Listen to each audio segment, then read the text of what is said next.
Hello my dear viewers, welcome to Kaira Pragna vlogs.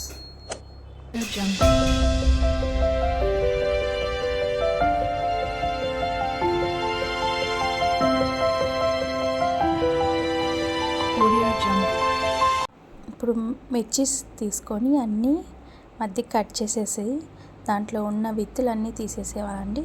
అలా అన్నీ చేసేసుకోవాలి ఒకదాని వెనకాల ఒకటి. నేనైతే ఇలా కట్ చేసేసి ఉంచేసుకున్నా. ఇలా కట్ చేసి ఉంచుకున్న తర్వాత సన్నగా ఏంటంటే ఉల్లిపాయలని కట్ చేసేసుకొని అందులో సాల్ట్, జీరా పౌడర్, మిర్చి పౌడర్ వేసేసుకోవాలండి. మంచిగా చేతితో కలిపేసుకొని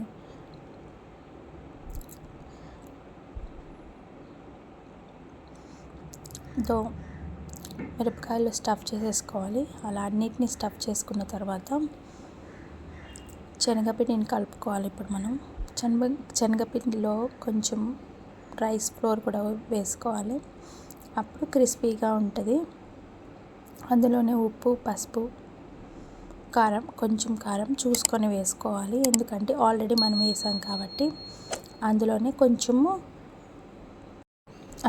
కొంచెం వామ్ వేసేసుకొని మరీ తిక్కగా కాకుండా మరీ పల్చగా కాకుండా మీడియంగా వేసేసుకొని ఇలా ఆయిల్లో డీప్ ఫ్రై చేసేసుకోవాలండి.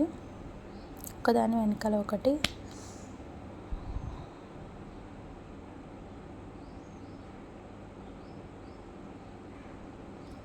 ఎంత బాగా వచ్చాయంటే చాలా బాగున్నాయి. తిన్నప్పుడు మీరు కూడా ఒకసారి ట్రై చేయండి, చాలా బాగుంటాయి.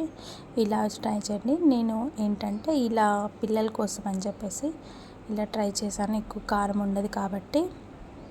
కట్లెట్ బజ్జీ అంటారు. సో నేను ఇక్కడ పెట్టాను. కానీ అందులో పెట్టిన స్టఫ్ ఇలా బజ్జీ తింటుంటే ఇంకా తినాలనిపించింది. సూపర్గా వచ్చాయండి. పిల్లలు కూడా బాగా తిన్నారు. మా హస్బెండ్కి చాలా ఇష్టం అండి ఇవి. సో నేను ఒక్కటి తింటే ఫుల్ అయిపోయింది. Thank you for watching.